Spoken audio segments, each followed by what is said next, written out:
you work from home, or will you find yourself working from home in the coming weeks or the coming months? And if so, I'm going to share some of my favorite tips for working from home so you can make sure that you are scheduling your day out to have the best and most efficient impact as possible for the recent news that is going on. And when I say recent news, I'm sure all of you are aware of the spread of coronavirus, and it's caused a lot of sporting events to be put on hiatus, entire seasons to be put on hiatus until further notice. Conferences are getting canceled. A lot of events with a gathering essentially of 250 people or more are finding themselves either canceling outright or they're moving their events to a virtual environment. And with this, you can also expect that to happen in the workplace, where many employers are now telling their employees, be prepared to work from home and be prepared to work from home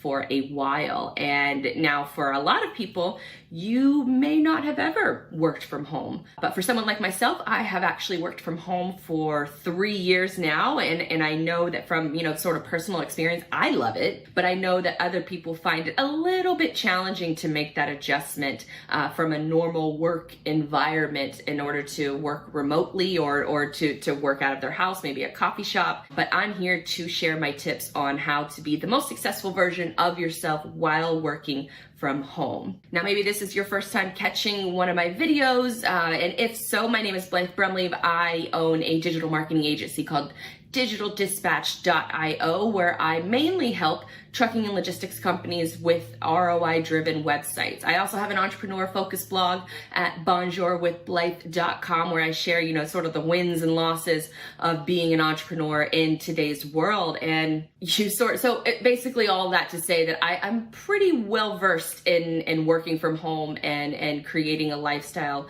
around working from home, if that's even a thing. That I feel like a lifestyle is just a thing, and then work from home as part of it, but that's neither here nor there. But as evident with the random hammering that you may hear throughout this video, whenever you work from home, distractions can pop up everywhere. And so I'm going to share with you some of my favorite tips on a successful work from home lifestyle. And tip number one, I'm just gonna jump right into it.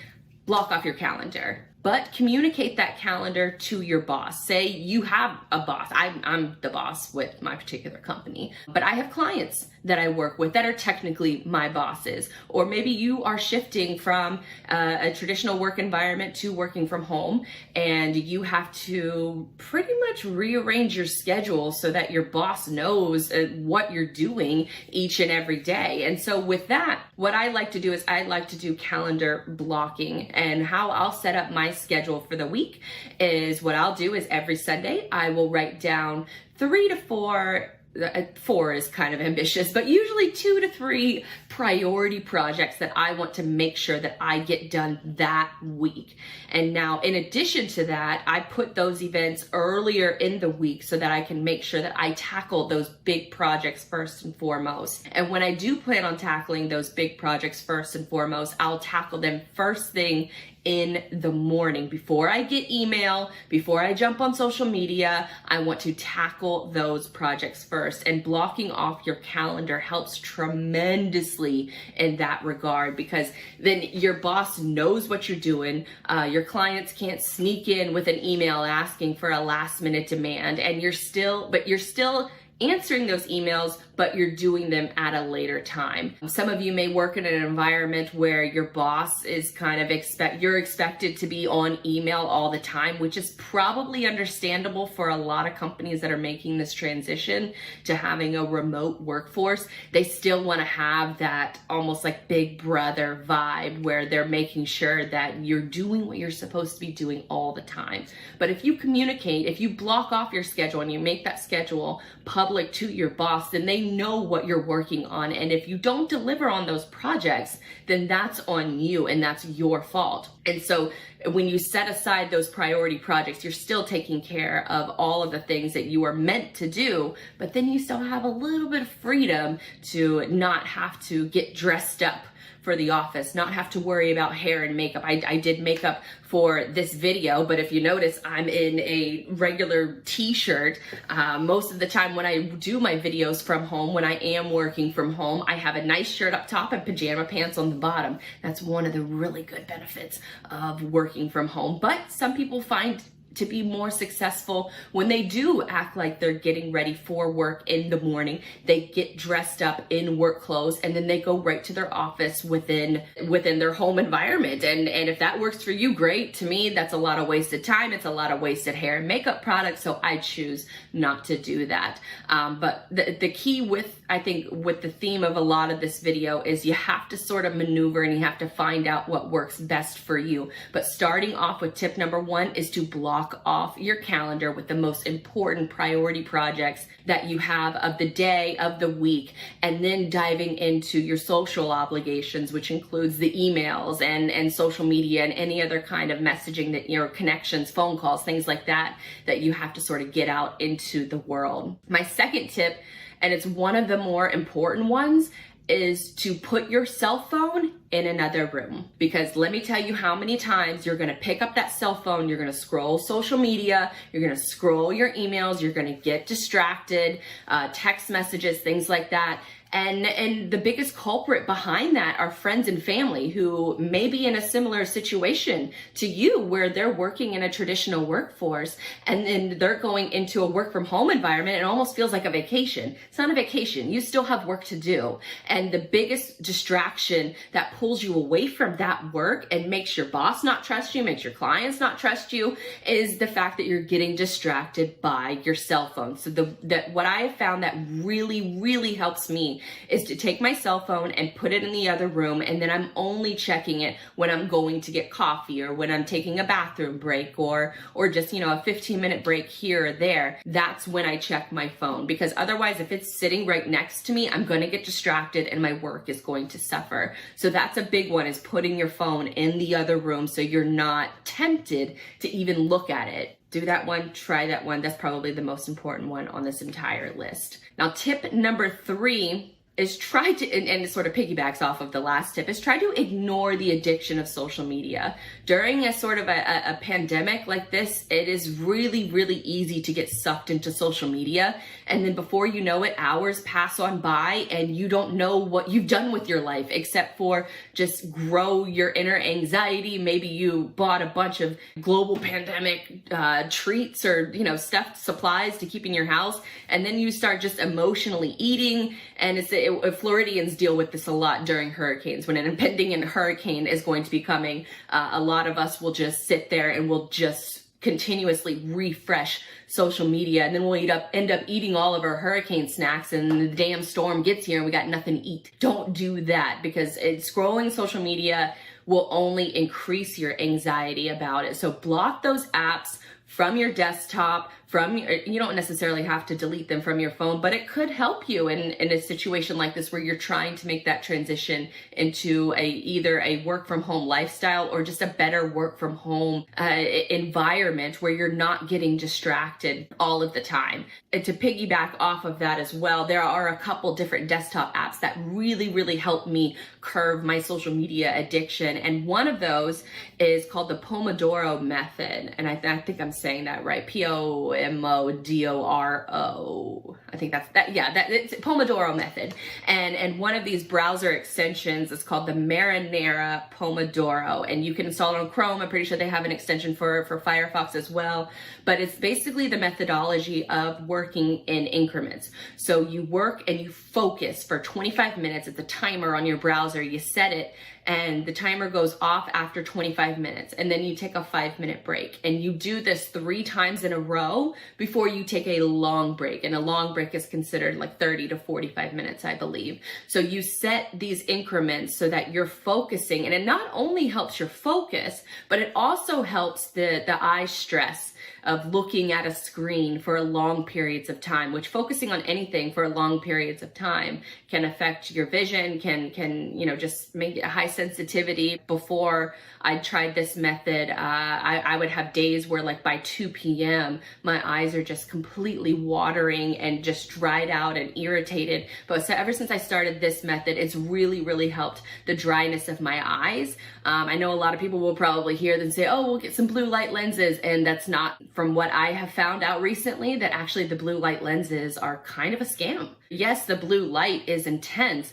but eye doctors, people who aren't trying to sell you blue light lens glasses, all of the research says to the contrary, that simply concentrating, looking at something for more than 20 minutes causes eye strain. So the blue light filter really doesn't do anything. It doesn't help that. You're still looking at something for more than 20 minutes. It's going to affect your eyes. So taking a step back, taking a walk around your house, maybe a walk around the neighborhood, that's probably a little bit more than what your boss may allow. That's more than your 5-minute break with the Pomodoro Method, but that should help. And it's called the Marinara Pomodoro. And there's lots of other different apps out there, but I just really like that one because it's very simple to use. And when the 25 minutes is up, a screen pops up. No matter what you're working on, a screen pops up and it tells you now it's time to take a break. And then you X out of it and you can start your little break, and then you can come back to that screen and start your next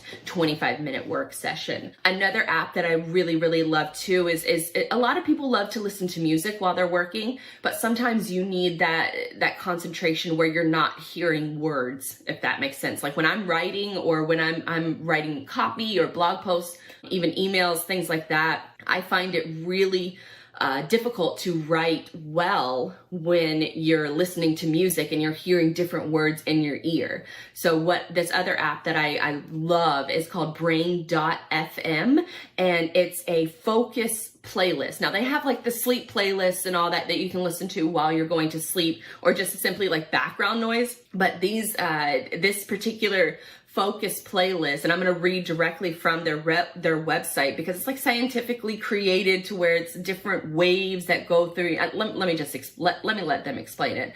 But it says Brain.fm holds patents on key processes for creating functional music, including technology to elicit strong neural phase locking, allowing populations of neurons to engage in various kinds of coordinated activities, and technology to remove distraction in sound. This makes our music unique, purpose-built to steer you in a desired mental state. In other words, we found ways to create new music that helps you do what you need to do. And for this, it's not going to be music that you're going to be sort of, vibing to. It's not that kind of music. It's background music, but it's specifically in a non-scientific way that they explain it. It's just background music to help your brain focus better without being distracted by different words and verbiage and things like that. So Brain.fm is a focus playlist that I love. So when you compare the Pomodoro Method with the timer into the Brain.fm music, like you can knock out an entire day's work in like a half a day. So when I use both of those things together, it really, really helps to expedite and helps me work more efficiently and get things done better and faster, which is key when you're working from home. Now, my next tip number 4, is to use video conferencing software to get FaceTime with others. Now, when you're working from home, one of the bigger shocks initially is that you kind of miss that water cooler talk. You kind of miss people showing up to your desk and asking how your day is, or how your boyfriend's doing, or what do you want to eat for lunch, things like that. You kind of miss that.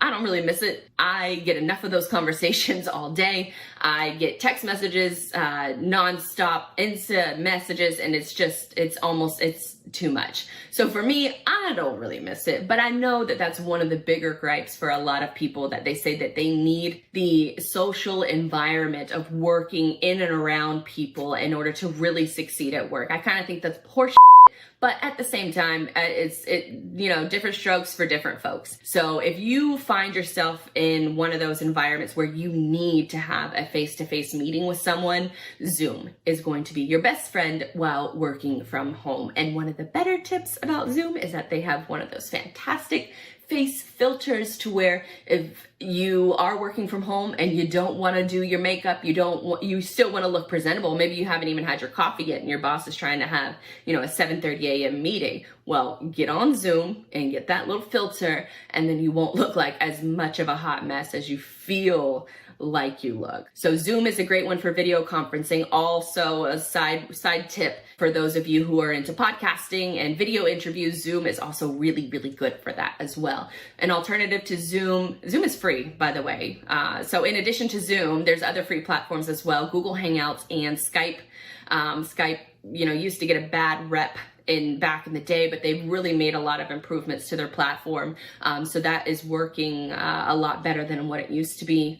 And so those are really the three programs that you could be using and to alleviate that, or not alleviate, but help with your need of face-to-face communication. So that's Zoom, also Google Hangouts, and also Skype for the OGs out there of the internet world. Now, tip number 5 is you better make sure you have headphones charged and ready. And when I say charged, obviously I'm referring to wireless Bluetooth headphones, but also make sure that you have headphones available for if you run out of battery, maybe you're working at a coffee shop, but make sure that you have 2 types of headphones available, because there will be distractions in the neighborhood. There will be things that you can't control. Maybe you're in a situation like me where you have random construction going on throughout the entire day and you have to block out that noise. Maybe you're working in a household where your children are running around, or maybe both you and your spouse are now working from home and you need to really focus. Headphones to me are that signifier to other people, hey, I'm working, please don't disturb me unless it's really, really important. So for that, make sure you have several pairs of headphones ready to go, just in case, both wired and unwired. And now I slowly, I just mentioned that, if you had headphones on, it's sort of the universal symbol to not talk to people, or not for people to not talk to you. But there are situations where maybe you grow tired of working at your house and you want to have some kind of a social interaction. So maybe you want to go work out of a coffee shop for the day. I have sort of a love-hate relationship with working out of coffee shops. Some of the times you can get some of your best work done in a coffee shop, but that's also contingent on other people not bothering you. So what I have found is that if you're wearing headphones at a coffee shop, 9 times out of 10 people won't bother you. So headphones are key in that regard as well. But you're going to run into situations, and when I talk about the love-hate relationship, the part of the hate relationship that I have with coffee shops is that you're starting to see more people that are working out of them. They start to recognize you the more and more you work out of a coffee shop, so they want to stop. They want to come hang out. They want to sit next to you, have a conversation, and you still have to... You have to be respectful and not be like a total jerk to that person and tell them, hey, I'm working. But that, to me, bringing the headphones to the coffee shop symbolizes, hey, I'll have a conversation with you for a few minutes, but these headphones are going back in because I have work to do, and that's why I'm here. Unless, of course, you're just trying to go to a coffee shop to work, then, do your own thing. But for me, I will not go to a coffee shop to work unless I have headphones, and I will bring both the wired and the unwired because I cannot stand when people interrupt you. Maybe it's a colleague, maybe it's a fellow coworker, maybe it's, a random dude trying to hit on you, and the headphones to me are the ultimate godsend. So they will help you in either case, really, if you just grow tired of just being at your house and you want a different environment, which can also really spur the creativity when you're not faced with the at-home distractions, because you do have to turn that off when you're working from home. Yes, of course, you can tackle, throwing in a load of laundry, but it's really easy to get distracted by, oh, well, let me fix that plant outside, or let me, fold these clothes really quick. You still still have to keep the mindset that this is a work day, and it goes back to my earlier tips of blocking off your schedule, using the Pomodoro Method, making sure that you're focusing on the right things during your available work time.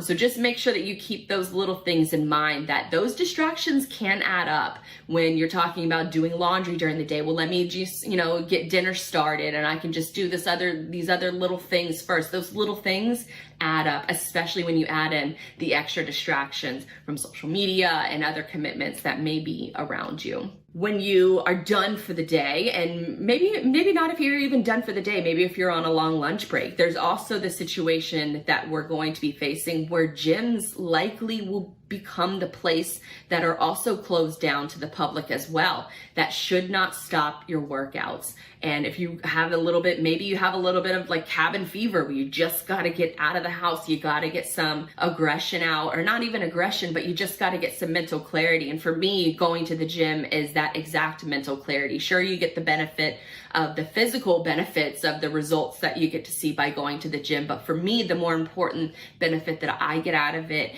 is the mental clarity. I never, and you will never regret a workout. You never leave a workout and feel like, oh, I shouldn't have done that. You might sit around and debate with yourself on, whether I should go to the gym or not.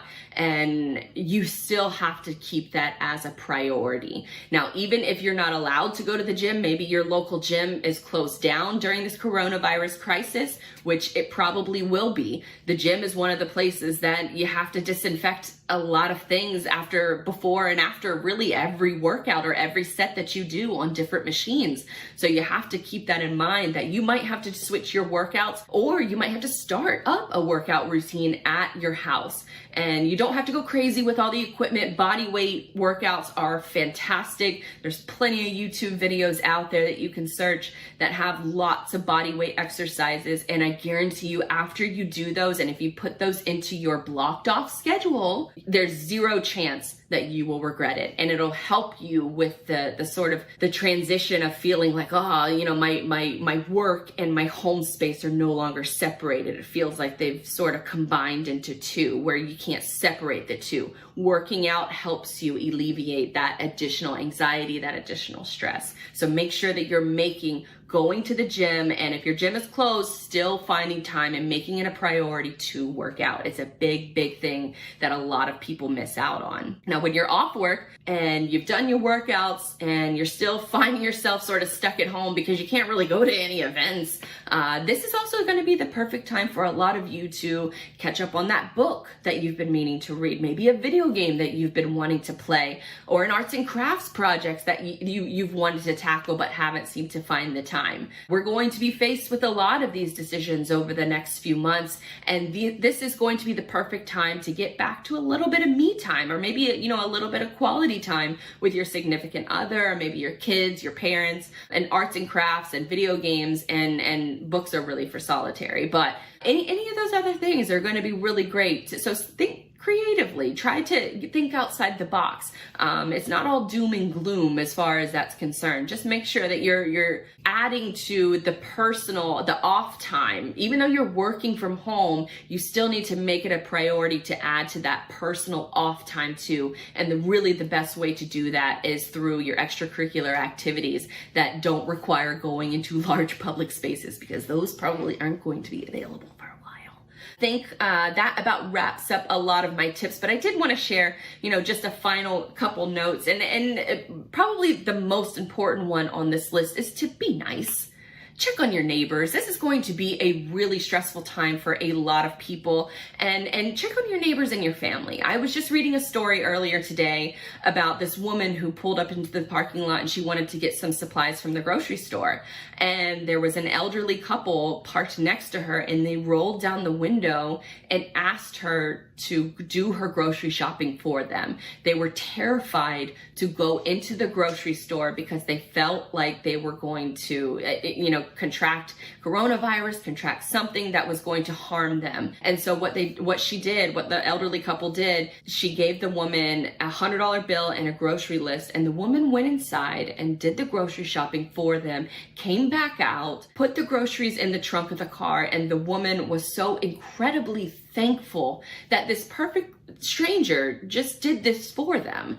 And in times that our people are panicking and they're stressed and anxiety is just through the roof, you look for the helpers. And in this situation, this woman just, maybe, I don't think it's unfair to say that she possibly saved this couple's life. They're elderly. They're at more risk of contracting a deadly disease that could negatively affect them and their family, and they had no one else around to help them. So they waited in that car for close to an hour before they found somebody that they thought they could trust to give them cash, to give them a grocery list, and to hope that this woman would bring their money back to them with a full supply list. And that just really just hits my heart, because there are so many people around that are going to need that help. So be the person, if you're able to, be the person that's going to be able to help somebody in need. Obviously, don't do it to the detriment of your own health, but in a situation like that, just be nice, be a nice person.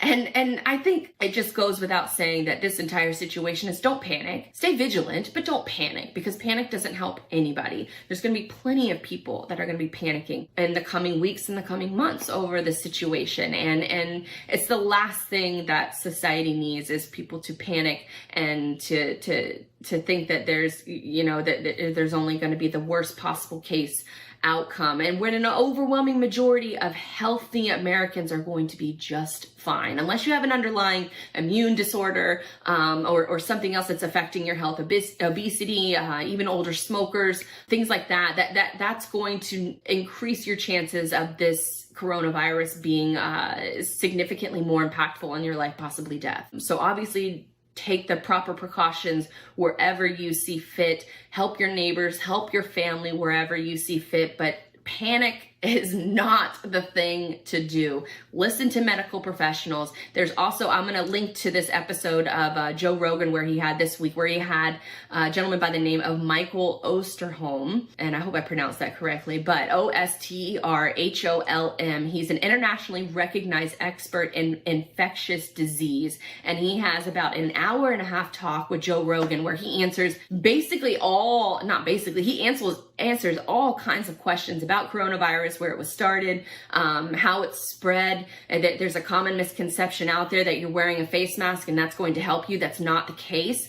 This is a disease, this is a virus that is spreading simply by breathing the same air within a certain 3-foot radius of another person that could be infected, and you could be infected for weeks and not have any symptoms before it's too late. So it's a very serious situation, but it's also one that this doctor believes that you should have the truth first and foremost. So I'm going to link to that in this episode. And so if you haven't checked it out, I highly, highly recommend checking it out. Don't listen to these people on social media that claim to be experts. Get information directly from the horse's mouth. And in this case, this guy has been studying infectious diseases his entire life, all over the globe, and he warned the US government, he warned a lot of people about this upcoming epidemic, and so far everything he's predicted has come true. And so it's an incredibly insightful interview that I highly recommend that you watch immediately right after you finish watching this. He gets super in depth with the reasoning, but it's better for us to know the truth than to not. So with all of that said, for all of you who are new to the remote work game, I hope you found this video helpful. And even if you've been working remotely for a while, I hope maybe some of these tips can help you improve your work from home lifestyle to become more efficient. And so with all of that said, you can find more of my work on YouTube and Instagram by following my business accounts at Digital Dispatch or DigiDispatch on Instagram. And you can also follow my personal accounts. BonjourWithBlythe.com has all of the links, to TikTok, to Instagram, to all of those different things. But BonjourWithBlythe.com is mainly my personal blog. So until next time, stay safe, stay vigilant, and most importantly, do not panic. We don't need more panic in the world. We need more calm, resourceful, just education that is spread to the public. But in all cases, you should be the helper in this. So stay safe out there, my friends, and until next time, be healthy.